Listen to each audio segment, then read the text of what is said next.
So this is something, I mean, if you have some views, I'd like to hear them out.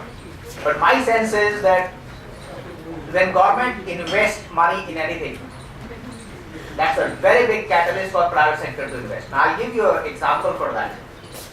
See, a few decades back there was a company called Eureka Force which was spun out of Tata Group thinking it was a useless company. How many of you have heard the name called Eureka Force? Raise your hand. Yeah, so good. So you all know the example I am giving. So what happened with Eureka Force was, and now I am giving you the example, it's going to be very interesting when I tell you what comes out of it. So they commissioned a study with IMRB. They were to come out with vacuum cleaners. They said, okay, let's try out will this work in India. So IMRB, typical to the focus groups they do, they did that massive focus group across the country, and they came back and said, look, though you want to launch vacuum cleaners in India, people use 5 rupee brooms. So 5,000 rupees worth of vacuum cleaner won't work. They told the board, kill this idea, it won't work. And they also went on to add, Philips had entered the market and backed off. Hoover, on which this hoovering name comes from Britain, is the company that started in India and walked out. So there is no reason you will succeed. Now with that, IMRB met the board and Eureka Force agreed. But one of the board members said, look, I want to understand what you did, with whom you did, and I want to build those focus groups. So the first focus group they had met, they called all the 25 housewives because that was the target audience. Now when this housewife came, this fellow went and demonstrated them how this vacuum cleaner can remove the dirt from a white handkerchief which is rubbed against the sofa. The same moment he had 25 orders confirmed. He chunked their study. Second time came when they wanted to launch water purifiers. Again went on to do the study which is routine of any MNC or any large company to do a market research. They said the municipality has the job of providing potable water. So don't get into the domain of the government, no one is going to pay for it. How many of you have water purifiers at home? All of you. This is what exactly I want to say. The fact is, when government goes to do something, do it better, you will definitely make more money, government never makes money. It is the job of the government to provide potable drinking water, but all of us have water purifiers. Do we rely on the municipality water that we get? The same way when it comes to healthcare, whether the government doubles the GDP, spend on healthcare or whether it triples it, it is not going to change the delivery of healthcare services. Not in the current form. I'll tell you, it was August 24 when I was with Mr. Azad and a few other people, we were writing the policy called Daily Call to Action. He made an open statement saying, we will screen 200 million people for diabetes and hypertension by March. I'm talking here in March. It could not be even 10 million. But yes, there are funds allocated for that project. It's called, the mass screening for diabetes and hypertension. So there is an opportunity for private sector to do a partnership with the government saying, we will do and we'll give the data, that's exactly what we want. But government's forte is not execution. They will never be able to do. See, I don't want to question and ask our earlier speakers on RSPY. The fact is, RSPY as a scheme where they give 500 rupees to cover the cost of travel, stay, medicine, you know how many data get cooked and how many treatments you can do with 500 rupees. Hospitals know it. But still today, the rural India where people have to do surgeries, they will still go to private hospitals to do it. And they still spend money, they still do it. So private investments in healthcare will always deliver results. Of course, the break-even points I have, it's a sustained investment. It is not like other sectors where you can invest and you can make money and you can put a break-even point of 6 months to 18 months. It doesn't work that way. But it works. And when it comes to what opportunities are coming in private sector, see the simple thing, right? Start from the first policy of mass screenings. So if everyone above the age of 30 was screened, imagine what happens. The government has no plan beyond that. Now if you screen me and they say that Rajesh, you are diabetic, what next? Is that not an opportunity for private diagnostic centers to come into secondary diagnosis? Suppose I am diagnosed for diabetic and hypertension. Is there not an opportunity for chronic disease management? If people will have, suppose, side effects related to that, which will be, because in our country, the last report which R.K. Srivastava chaired, which was on chronic diseases, his report said 10% people, rather 20% people have one chronic disease, and out of that, 10% people have more than one chronic disease. So itself throws you 300 million chronic cases in the country today, which is far underestimated. We have more than 400 billion. So there is a growth opportunity. Of course, now healthcare goes much beyond that. It starts from we actually have 6.4 lakh doctors with us, which are registered since 1974. I mean, if you take 1931, it is 8.4 lakhs, but that's not a figure you got to see. It is the current one. The government is going to add 1.7 lakh doctors by 2015. Another 1.9 lakhs between 2017 to 2022. Imagine if you had 25 or 50% more doctors, what will doctors do? They will not stop writing medications, or stop prescribing surgeries. So healthcare is definitely going to grow, and there is going to be a need, right from rural health to technology-driven care to health education to chronic disease management, technology-driven care. It is going to be a huge opportunity to invest and create models. It's not that government is going to double the investment, so private sector has to probably slow down or wait and watch. These things have to at least grow from the private sector. And that's why fellow colleagues to talk on what their views are. Probably it will be good to cover what has happened so far and what they see going forward with the policy changes in their field. Let's start with Sanjeev and then who are. Okay. Thank you, Rajendra. Good evening, ladies and gentlemen.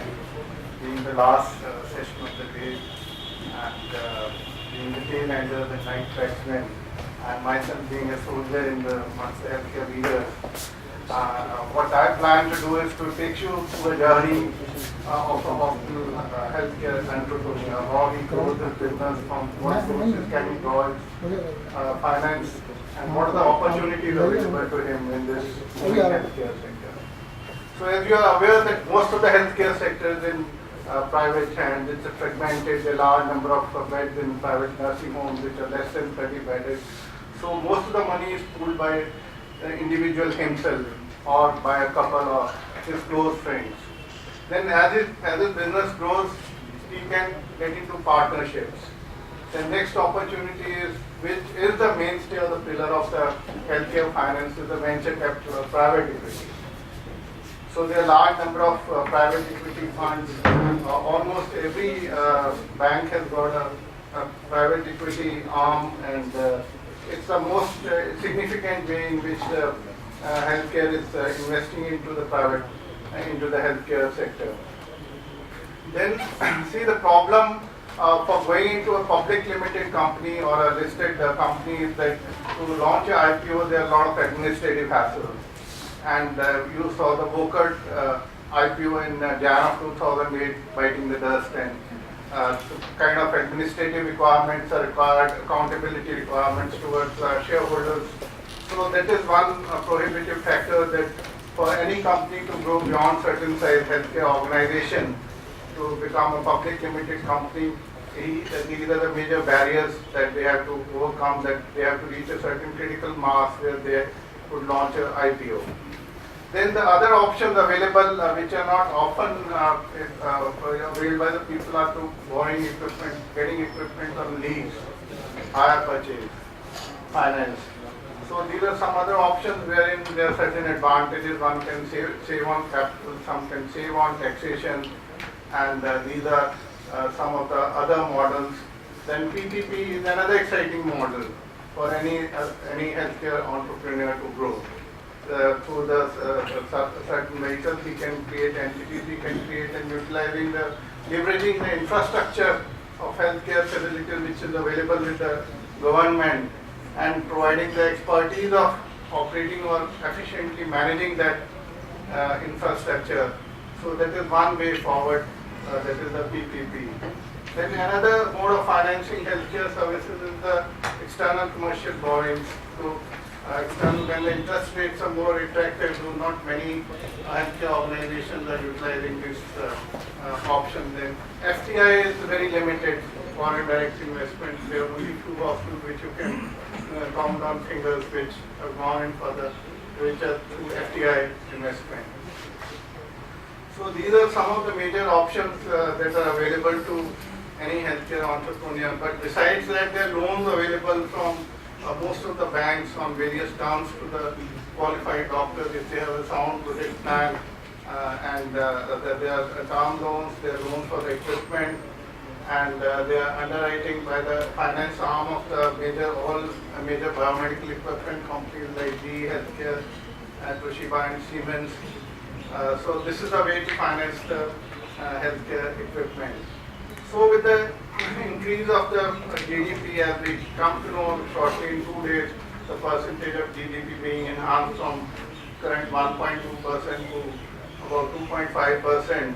The impact is not going to be very great, as been brought out by Rajendra, that you've seen the NRHM scam in UP, that there is a lot of pilferage and a lot of leakages in rampant corruption, and healthcare sector not being an exception.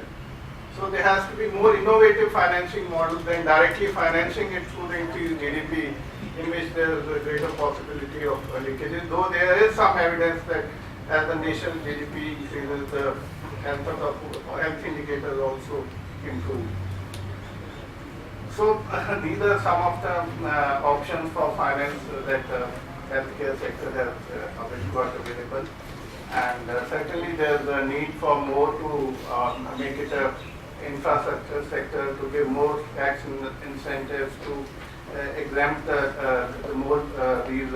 provide more rebate and exempt on customs duty on import of equipment, life-saving drugs, and so on and so forth, which we hope to be coming forward in the budget in the next 2 days, which will enhance the options to finance any healthcare entrepreneur.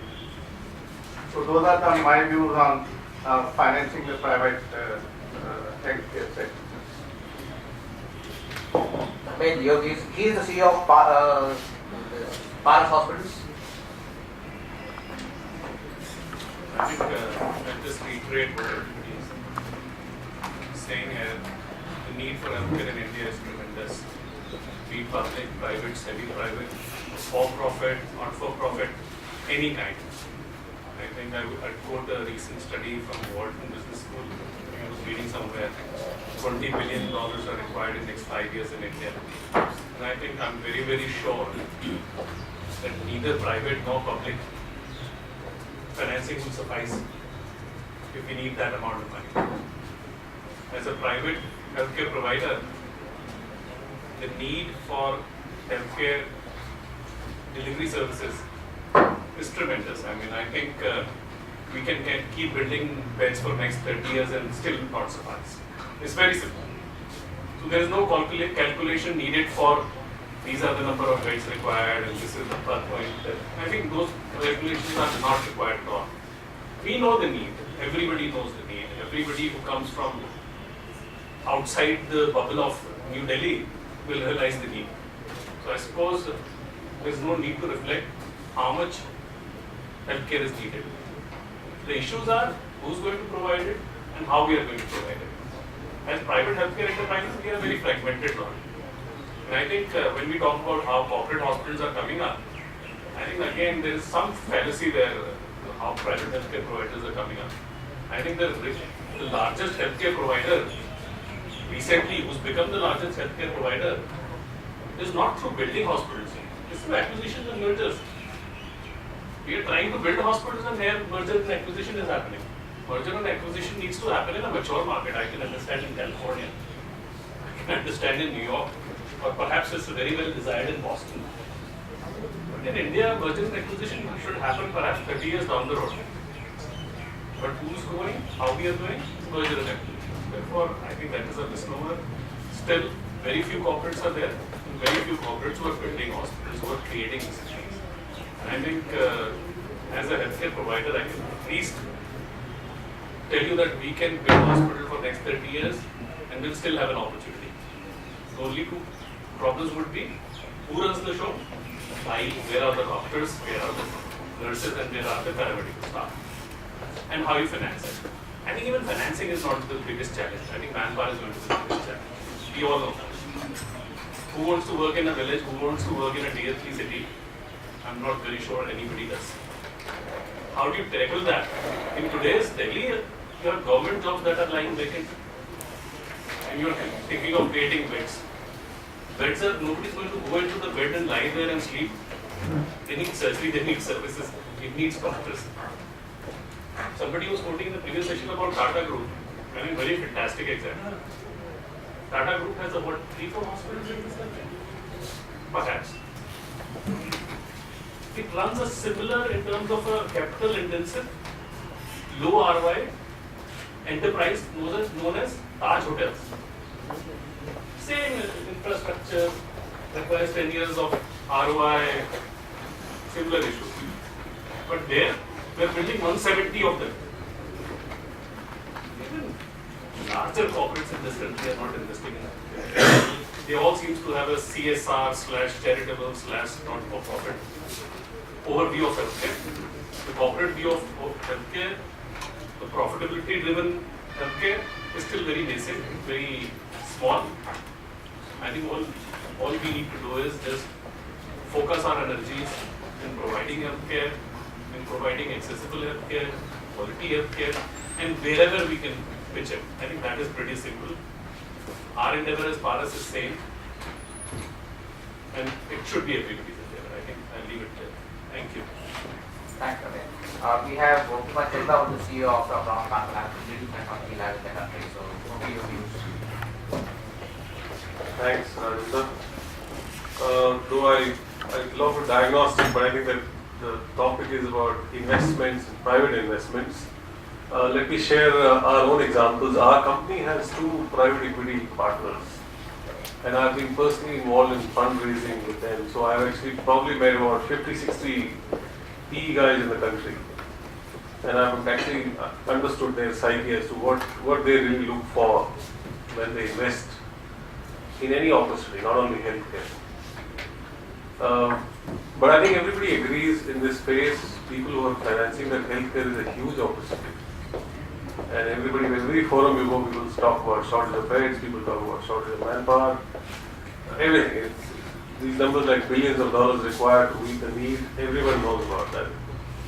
But the key question is, why is money not flowing into healthcare? And 2 or 3 large corporates who are actually doing M&A and trying to do that, some internal accruals. So it's basically money going from one pocket to another pocket, but still a large amount of money is not flowing into healthcare. And what I've actually picked up in these conversations is that it applies to basic principle of economics, and even for us also. If I have 100 rupees with me, where will I put that money if it has to grow? And they typically talk about a concept of return on capital employed, which is the ROC, very, very popular term in finance. Now, whenever they look at all the opportunities on table, they suddenly find that ROC in healthcare is not very good. And healthcare is slightly sort of much broader canvas, as you and I understand, but within healthcare there are multiple segments one can actually attack. Now, why is it that they are more interested in diagnostics but not putting money in hospital? The reason for that is because hospital requires a huge capital outlay in terms of land, in terms of buildings, and by the time it starts delivering money, forget about payback period. By the time it gives you cash break even, it's about 3 to 4 years down the line. And Dr. Nagar raised a very interesting question about, in their eyes, hospitals and hotels is the same way of looking at things. They don't differentiate between these 2 businesses at all. It's exactly like hotels are like hospitals. But somebody told me that in a hospital, a patient walks in, and with that patient there are 3 or 4 other guys hanging around in the hospital. They become a nuisance to all of us. And that patient requires 24-hour attention. Now compare that to a hotel industry. In a hotel industry, corporate guys come in, they check in, first of all, they pay rent or tariff from 12 o'clock. Many of us, guys like me, who will check in at about 8 or 9 o'clock in the evening, and by 6 o'clock they have a flight to catch and they just push off. There is absolutely no strain on the staff personal attention which is required in a hotel. But look at a hospital scenario where that patient requires 24-hour attention, not by one person, at least 20-30 of them. And not only those guys, but those 3 guys who are waiting outside, they also require attention. Now cut to hotel scenario where it's not the room tariff. It's all other things. They have restaurants, they have bars, they make all the money from those areas. Now, I may not be sure about these numbers, but somebody told me, as high as 40% of their income actually comes from these kind of activities which happen in hotels. Now, if you look at financially, both are similar. You require land in a prime area, you require rooms typical quality, you require food in the hotel, you require food in the hospital. Everything being the same, they have found out ROC in hospital is not at all a good idea. So they evaluate the opportunity but suddenly hold back saying that we don't want to put money in a hospital business. Now, which are the areas they look for investments? Then they look for those businesses which are capital light business. They call it asset light businesses. Now, you must have seen the trend which is emerging. A lot of guys who are actually trying to make business out of hospitals. Diagnostic lab, my business is one of them. Eye care, you must have seen a lot of eye care centers which are emerging. I also see daycare surgeries. I'm told in the US, 70% of surgeries are daycare surgeries. So why do you need to get admitted? In India, people are getting admitted because you don't get, I believe, claim if you are not admitted, right? It seems insurance is turning around and saying, okay, fine, I'll start entertaining daycare surgeries as well. So the moment that happens, hospitals are going to get pushed to the wall again. All these things are happening. So what investors are saying that we are willing to put money in healthcare, but let it be in asset light businesses. So in that asset light businesses, I do see in India a lot of such chains emerging, whether it's a dialysis units, whether it's a daycare surgery, whether it is eye center, or it's a dental chain, or skin care, or a diagnostic chain, all that is there. So I think that's where money is going to flow in. On the whole, on the government side, I'm sure they have to do something to make the entire ROC of hospital viable.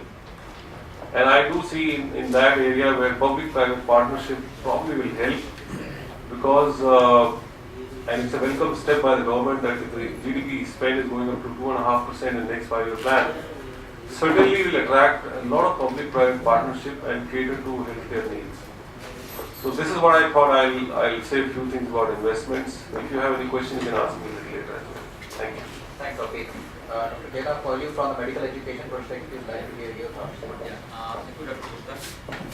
Indeed, I will not be touching this investment part.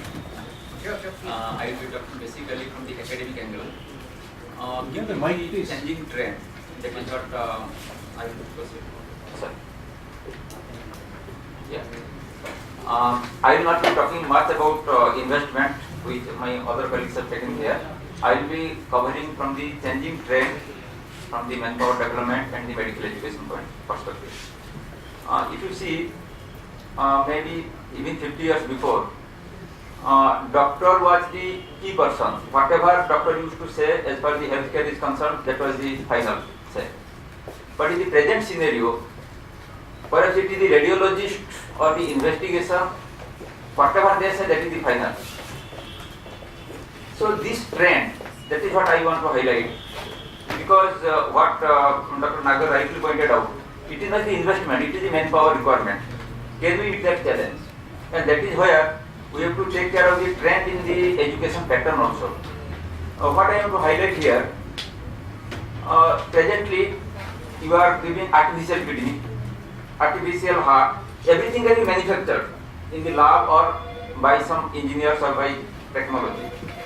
So what the doctor's role comes, basically if we see maybe in another 2-3 decades, surgery will be done by robot, the organs can be artificially created. So what this doctor is going to do? What I tell my colleagues, for the future doctor is an engineer who can manage all these equipments, maybe who can manufacture the things, and keeping that in mind, if the healthcare going in that direction, then what should be our curriculum, what is our target group, and what will be the medical council role. From that perspective, I will put only 2-3 issues before you for as a thought. Maybe we do not know the answer. We tell, okay, medicine is both an art and science. So perhaps the human role comes as far as the medicine as an art is concerned. But in spite of all the technology, that art will remain, and that human touch, that the role of the doctor, and our training has to see from that angle. But when you call it as a science, here the role of technology is coming. And that technology if you put into practice with all these, if you see any hospital you go with the present instruments and even in the ophthalmology or any cardiology or neurosurgery, anywhere you go, it is the technology which you have even in the medical education itself. If I am not oriented towards making audio, video, 3D presentations, teleconference, then I am nowhere in the education also. Therefore, and presently if you see, in addition to the medical personnel, the core medical personnel, allied health personnel, another area person is the technical persons. Previously the technical persons were at a lower level, maybe OT technician, maybe they were trying to help in the medical laboratory technicians. But now the technicians are coming at a higher level, at an engineer level, the biotechnologists, maybe the biomedical engineers in the hospital, in the big hospital, now they are coming. And indeed from IGNOU, we are recently developing a PG diploma in biomedical engineering. And our main target group is the engineers, the BTech people. And the curriculum that we are designing now, having a 20% weightage in the medical, 30% in management, and 50% in engineering. Perhaps this is the trend that is going for the future person who will be going to interfere in the healthcare. So keeping that in mind, can Medical Council of India regulate the curriculum? Because engineering curriculum is by AICTE. So what this product will be? Who will be controlling that? That is the area I am leaving for the debate. Another thing is residential training. If you see the Medical Council of India, the definition of student, a student has to be a full-time student. If he is doing anything part-time, it will be derecognized. He is not a student, so there is no question of recognizing his degree. But you see the present trend of teaching learning. The technology can replace a teacher. If you make a good video, even there are already, I think the Hyderabad group and others are already, they have demonstrated that a part of the medical curriculum can be taught through audio, video or through the softwares. Many things, they are there. But we have not accepted that as a to replace part of our curriculum. So, should residential training be compulsory? That is another area. If we intervene there, then comes the role of IGNOU, which is created for working students, for disadvantaged section. The thing is that a student can earn and learn. So when earning and learning goes together, that means he is a part-time student. So recognizing their degree as a valid degree at par with the conventional system, this is another challenge. So if we take care of this system of education, I think the issue that we are telling, that manpower training is a big issue, I don't think it is at all an issue. If we can utilize technology for training, like in IGNOU, we are having PG diploma in clinical cardiology. We are training 500 doctors after MBBS, 2 years residential training every year. That means if you can create 500 people trained in cardiology every year, we can solve the cardiology problem in under 5-10 years. But the issue is, are we going to recognize it and give them at par? So similarly, what I want to highlight here, technology has gone to certain extent. Any manpower requirement you put, it can be sorted out. The issue is to changing our mindset, making the regulations accordingly, and the acceptance by the larger society. I think I will stop here. There can be further discussion. I think it's an interesting discussion. Before you all start asking questions, I have questions to ask. My fellow panelists, and probably you can pitch it to answer. See, seeing what's healthcare is, the way healthcare is in our country, we have almost like a population of 1.2 billion. But if you look at healthcare groups, you will start at Apollo, you will start go to Fortis, then Max, then Paras, Sterling, Sahara, and after that you will start finding out which other groups do I name. So, is it really a good scenario for private investment in terms of saying we stop at 6 major groups? Actually, if it was really doing great, every state would have 6 or 7 leading groups. Imagine there are 30-35 states. We should be having close to 100 groups in our country in healthcare, but that's not the case. So what's getting wrong? It's better to ask people who have been on the part of both sides. I'll ask probably OP and Dr. Nagar to answer that. A difficult one there. I think it's a cultural issue as well. When I divide it into cultural, structural, and financial, I think these are the three constraints on why you don't see too many growths, why don't you see too many people getting into healthcare. The cultural aspect is simple. Everybody in India considers healthcare as charitable kind of thing. It doesn't get into the heads that it is a business and it can be a profitable business. But most of the earlier work was done by charitable institutions, so-called charitable institutions. Let me also put a caveat there. And most of the people I talk to personally, a hospital, okay, I want to build a hospital in my mother's name. We'll build a big hospital. And let it not make any money, at least I want to serve the society. If you ask Tata also, he'll also say probably the same thing. First of all, that is a cultural issue we have in this country. Nobody's, Gopi was saying that we are evaluating as a business and some other businesses are as profitable. Unfortunately not. Many other businesses are not as profitable, even lesser profitable than hospitals. But obviously some of them are easier and some of them are more satisfactory in terms of I build a 5-star hotel. It may not make money for next 5 years, 7 years, 10 years, but the perception value of it is great. And I can at least understand a hotel business as a layman. Even as a doctor, understanding hospital business is very difficult. I can't figure it out yet. I've spent a number of years being a doctor. I've done a few degrees in hospital management. I've actually run a hospital, and I am still flabbergasted by hospital operations. I still find them so difficult. मुझे नहीं लगता कि any common guy as an investor can understand this business that easily. Cultural aspect. Structural aspect, I've touched on it. I think the same issues. Manpower is not there. Manpower in Delhi is not there where the manpower in states come. And obviously in financial, there is a simple dearth of private equity is chasing asset-light investments. And healthcare is not asset-light. And we'll find out in 5 years, these asset-light infrastructures will be floundering. That is for very sure. Healthcare is a capital intensive. I mean, it will change. The average length of stay will come down, but more or less still infrastructure is required.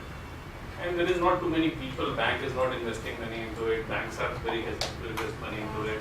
We have not received the infrastructure status by the government of India till date, regardless of how many me and OP and other people have attended the CIA meetings.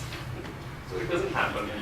We don't have the clout to make government policy beneficial for private healthcare. Our present health minister also is not very inclined towards private healthcare enterprises. On a personal level, I can tell you that. He's very inclined towards healthcare. But for private healthcare, he's not very inclined. I mean, these are the challenges I have seen personally. Others may have a different opinion. I'd like to OP share. and then Sanjeev. Yeah, I think the question basically is that why one is not able to scale it up. It's a scalability issue because I have worked in many industries. This is my 5th industry I've worked in. So I see companies like, let's say, Hindustan Lever or Ranbaxy, how do they scale up in a big way? There are 2-3 reasons. Of course, a few reasons which Dr. Nagar has highlighted. They are very valid reasons.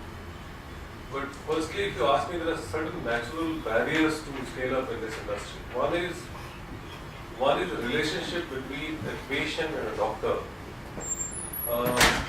We tend to underestimate, but that's very, very strong relationship.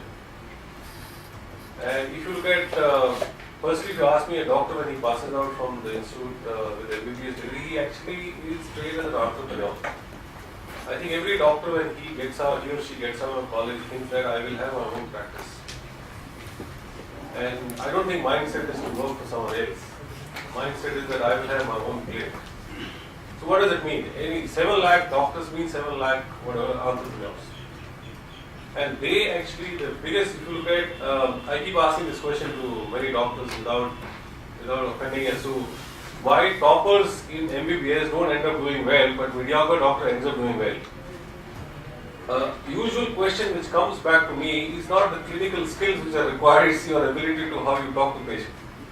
So it is basically the relationship building capabilities of doctors which is helping them to build that business. Now look at from a patient perspective. the first visit for a patient is an OPD, right? You don't end up actually doing all the hi-fi tests. And how do you decide? If I live in Gurgaon, I won't come for OPD to, let's say, Apollo Hospital in Sarita Vaya or something. I'll see within the vicinity of 1 or 2 kilometers who is the doctor. Now that's how my engagement will start with the doctor, saying that, okay, within 2 kilometers I know one good doctor. In fact, the speciality bit has just come in last 5-6 years. But earlier it was just one physician I need to go to. Now that's how it has evolved with time. There is a relationship between a doctor and a patient, and doctor thinks his clinic, and we have a fragmented industry in our place. Now a lot of people have tried to scale it up or consolidate this whole thing. Especially on primary healthcare, everybody has struggled to consolidate for various reasons. Apollo Clinic is one such example. I know the person who actually started Apollo Clinic.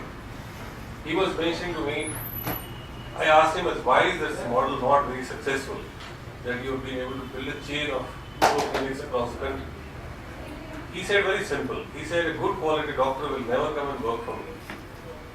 But if I don't have a good name in my hospital, nobody will come and visit my hospital. Eventually, that's a dilemma he's faced with. Now, a lot of these large chains are trying to build a brand, so-called Fortis, so-called Apollo, so that you are excited to visit that place not because of doctor, but because of a name. But I still feel that our industry in India is still struggling with that, because I see you come up with one hospital, there are 20 doctors who move from one to another, suddenly the patient load also shifts to that. And that has been one big natural barrier to scale up. The second barrier to scale up is pure financials. We've talked about that. If you look at any product company, you have one factory, but you have thousands of distribution outlets. So your reach is very easy. But here, after your 200 bed hospital, you have to replicate the same investment, same effort to go somewhere else. Now he's going to Patna, he's actually replicating the same effort what he has done in Gurgaon, right? But a scalable business is that I have put in a lot of effort in Gurgaon. All I have to do is to replicate the same facility. I have to put 20% effort, which does not happen in healthcare. Luckily, diagnostic I am finding it scalable, because I put one central lab. All I have to do is just put up more and more collection centers. I don't have to put up more labs everywhere. So it's much more scalable than a hospital business. So there are issues of financials which are there. And I think third is also somewhere vision is very, very important. Now a doctor who starts with one clinic, his vision would be I should have 10 such facilities.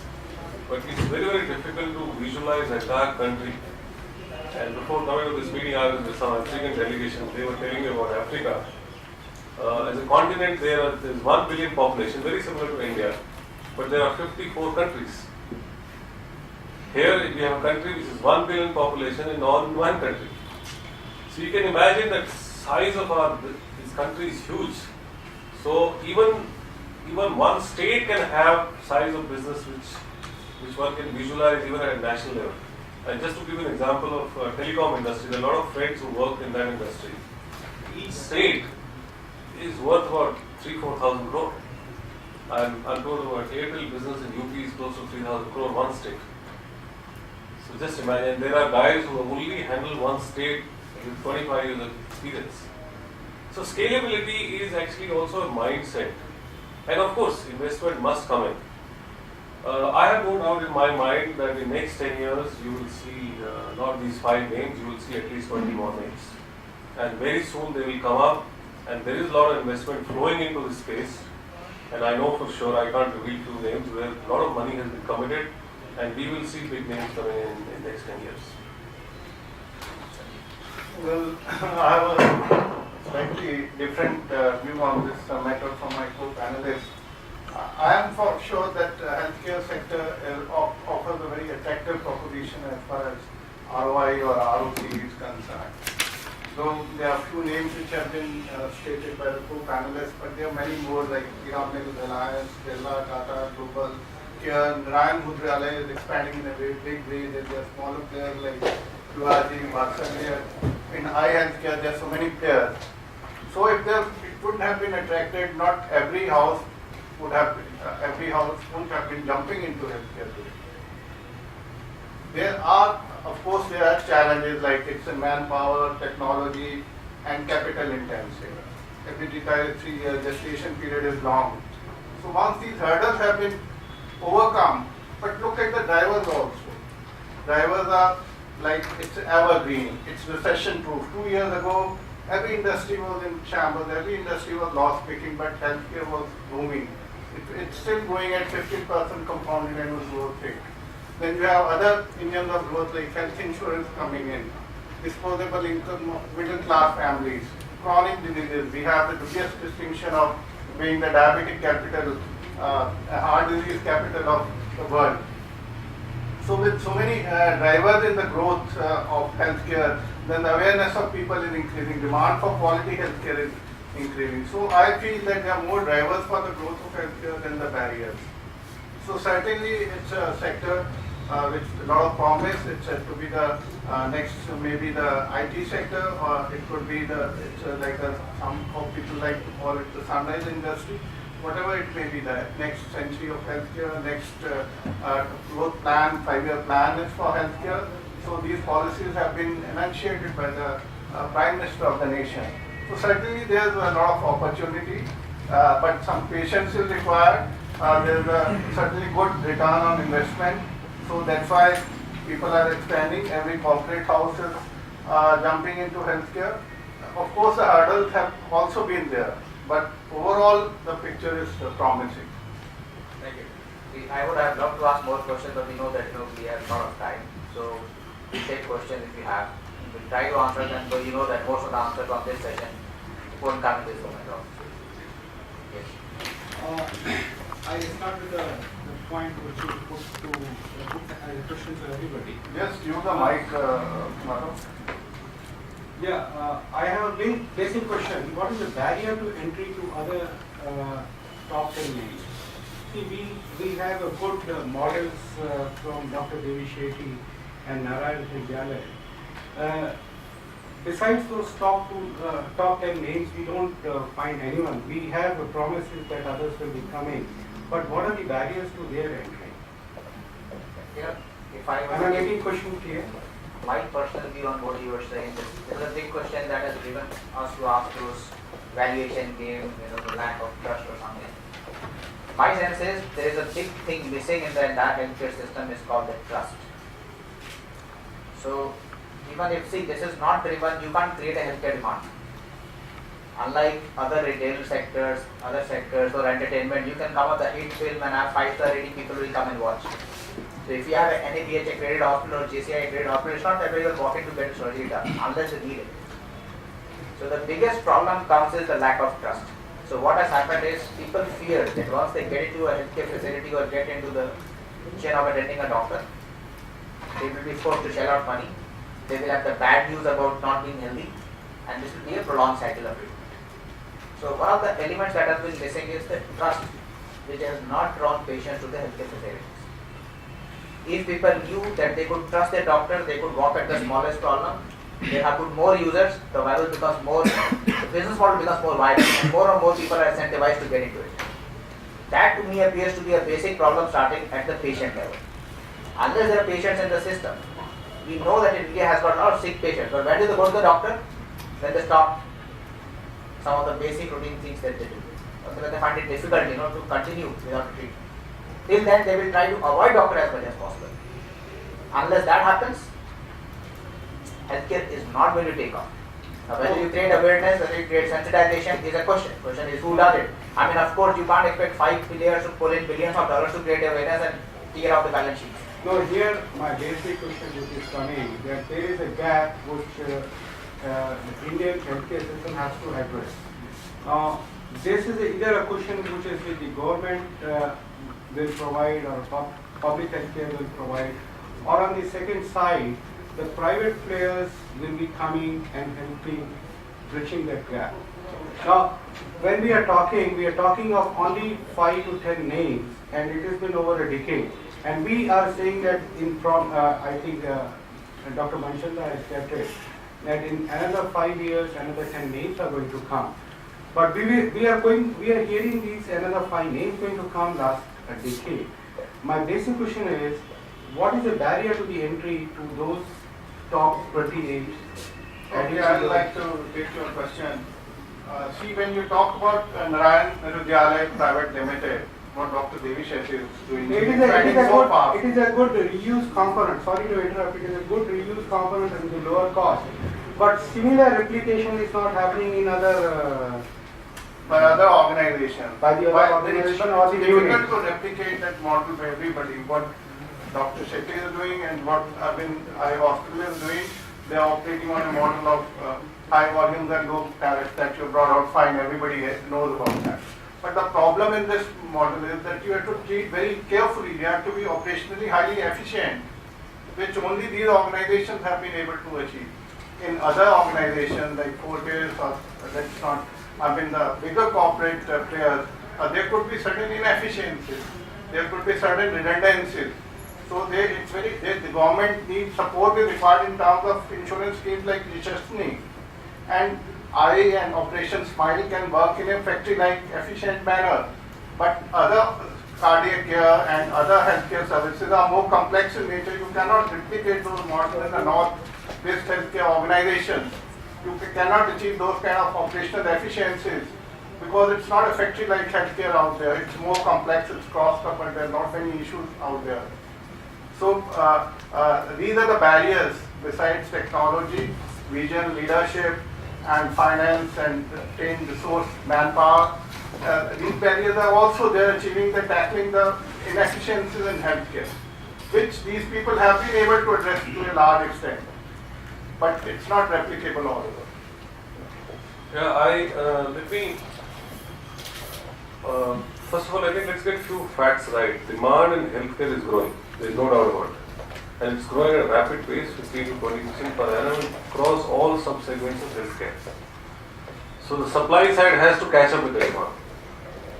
And someday the model will become attractive. So, and I'm very, very sure, and I agree with my panelists that we will see huge sort of a businesses emerging in the next 5 to 10 years. Now your question is that we've been hearing about this but nothing is coming, right? The reason for that is very simple in the sense that unfortunately, and I think this comment was being made, is that we are comparing ourselves always with the US. And I keep asking this question when you meet a doctor and let's say a radiologist, they say I have 1.5 Tesla MRI. The next one is what I have 3 Tesla MRI. My question to him is that you are increasing the level of investment in this MRI, but is it giving you a higher, better value to the patient or not?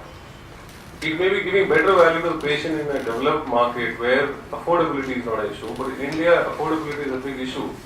But is it helping or hurting the cause? Actually it is hurting the cause because you put in 6-7 crores of investment. Now you're chasing customers to do the MRI at a much higher cost, and with the kind of practices we have, half of that money actually is shared between doctor and the radiologist. It is creating this trust issue between the patient and the doctor.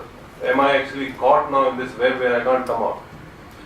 On the other side, innovation is very, very important for a country like us. Can I have MRI at 1,000 rupees? Because that's an affordable price point for our population. Or let's say 500 rupees MRI.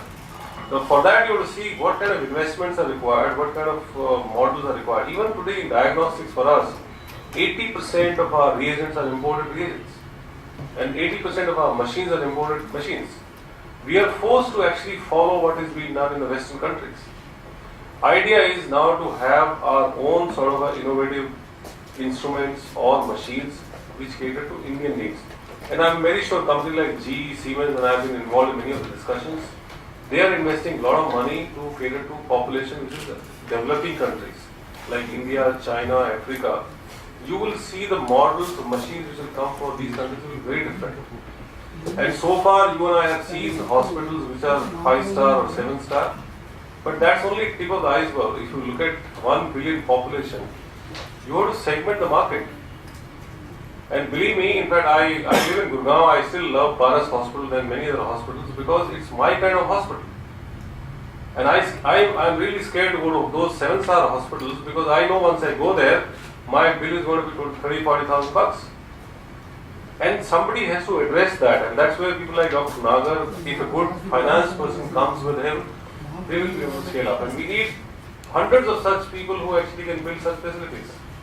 We don't need one 7-star hospital. We need 3-star hospitals, but thousands of them. And that will happen. That will happen because in those thousands of hospitals, you can't have 3 Tesla MRI.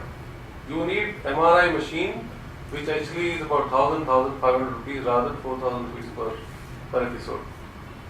I am fairly confident it will happen. People are finding ways and means of getting money here. As rightly said, it's a recession-proof industry. ROI may not be good in 3 years, but if you have patience, ROIs look fantastic. I have seen in my own company how the valuations jump, and it's an industry which is it's actually a sunrise industry, but here you need patience. Another point, small point is that let's not get stuck with the big corporate sectors. They just constitute about a small percentage of bed strength. There are a large number of neighborhood-friendly clinics which constitute about 80% of the bed strength, which are less than 30 beds. So they are also growing. They are also doing their job of providing healthcare. So if they may be growing at a big pace.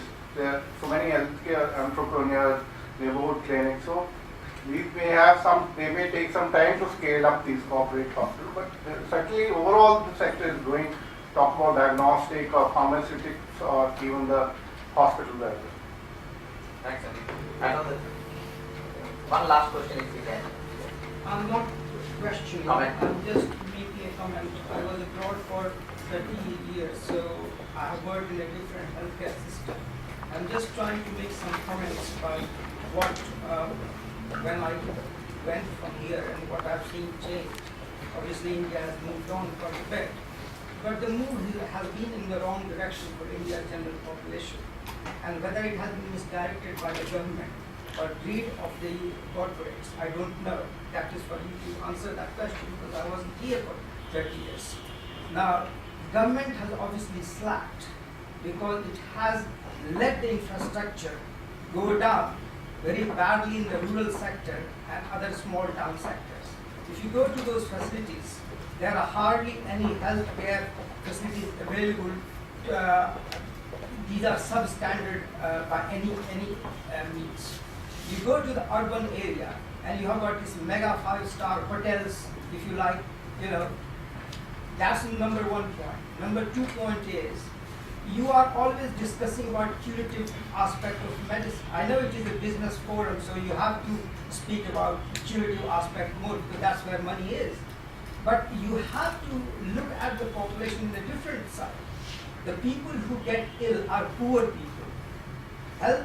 Rich people don't get that much of illness. They have better diets, they live in better environments. So the bulk of the illness is coming from the poor population. Now, if you want to generate money from there also, you can, if government provides you the support. Because there could be public-private partnership in creating extraordinary primary healthcare centers based on National Health Service of the UK, where I worked for 25 years, both in the specialist medicine and in the primary healthcare center. And I worked here also in primary healthcare center. And let me tell you that we have actually, and the government is mainly responsible for that. I hold the government wholly and solely responsible for that. We have let the people down here. We have let the health service of this country degenerate. Okay?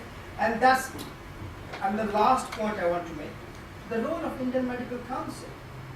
We are now talking about the various types of things being done in the hospitals by doctors. It's us.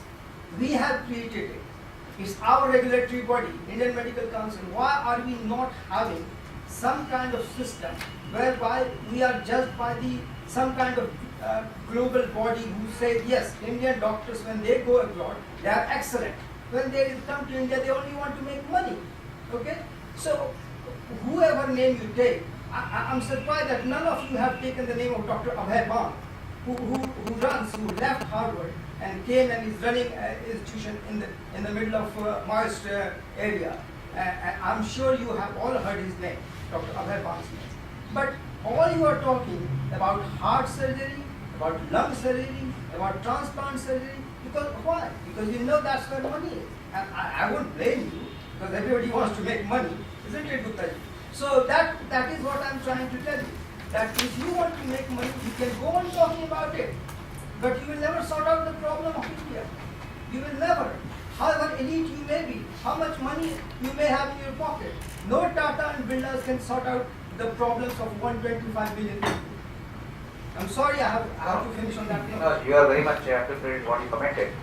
I'll not dwell much on that, but preventive care as such, I think, has been a focus area of every big corporate, and they have elaborate plans. The only problem that I personally see in preventive care is we are not able to instantly see any effect. So preventive care for most of the people who invest from their own pocket, unless it is given by the corporates, is like, oh, I pay 5,500 to do it, getting it done. There is no something substantial that he sees out of undergoing a preventive check. So I think that's a more of how does one get into psychological marketing to make sure preventive care takes off in a big way. But that's the only way Indian healthcare system can deliver something. There are daycare surgery where you can create by the side of primary health care, where doctors can go from a specialist center and can perform a surgery, just keyhole surgery, minor surgery. I mean, in the UK, they went to the mega curative model. They realized they can't run it. It became a white horse for them, a white elephant for them. They can't run it, they can't manage it. It's a mega hospital, mega centers. Whatever they want to do, people are coming. At the same time, the medical research and the medical technology is growing exponentially.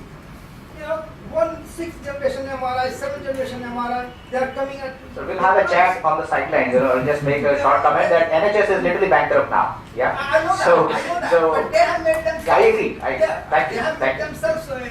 They have learned a lesson. So we must have learned a lesson from that.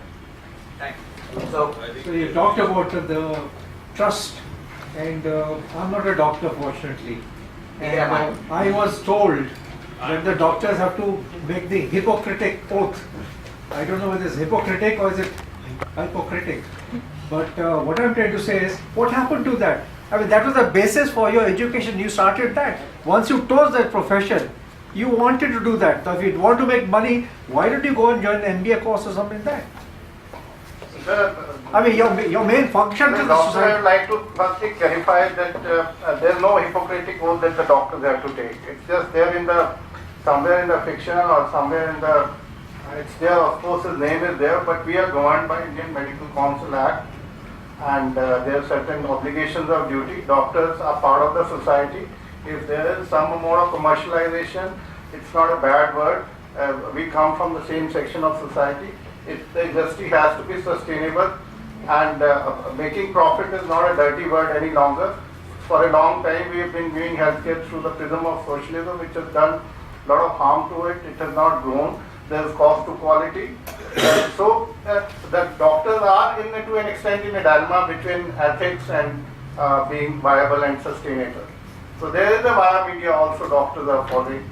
So they can't be unnecessarily blaming or bashing just to doctors. comment and end this session, one of the biggest discussions that every one of us had, today is the lack of doctors, which has been a perpetual problem all over the world.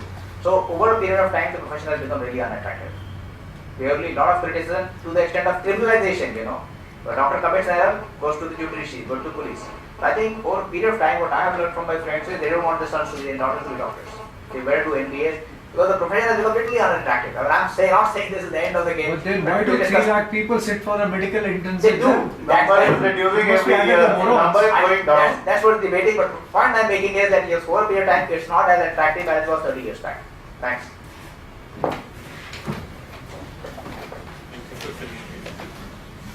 Thank you, everybody. As far as I could understand from the session, I think private investments should be done to the root. To the root meaning the medical education. That's where we are creating doctors. We are educating doctors. That's where we have to invest. We have to invest for the colleges. We have to invest for the education of doctors. So that is how we can create more hospitals, create more sectors where healthcare can invest and then do better, and the growth rate will ultimately increase. Now, to that note, I would just request Mansi to give away the thanks, a token of thanks to our speakers here. Divya, if you can just give it to them. To the chairperson, Mr. Rajendra Gupta.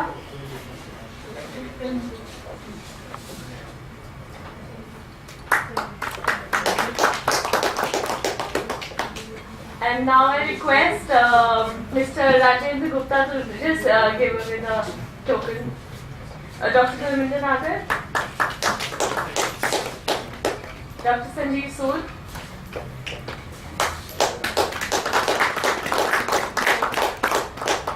Mr. O.P. Manchanda,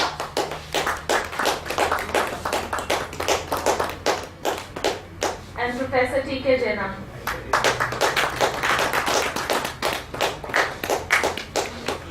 Thank you, everybody. I would now call Rashmi Datta Kumar, my colleague. She's a program specialist in Elex Technomedia, to give a vote of thanks.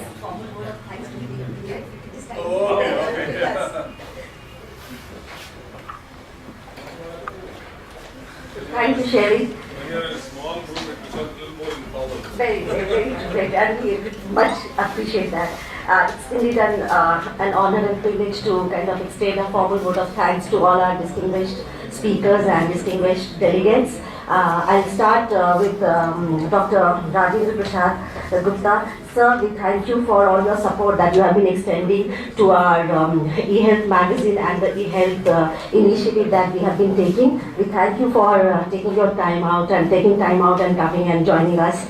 And we also would like to thank Dr. Dharminder Nagar, CEO, Paras Hospital. I remember you attending the last Health Leaders Forum, though I'm not a part of the eHealth, core eHealth team, but I remember you coming. And thanks for supporting us for this wonderful Health Leaders Forum.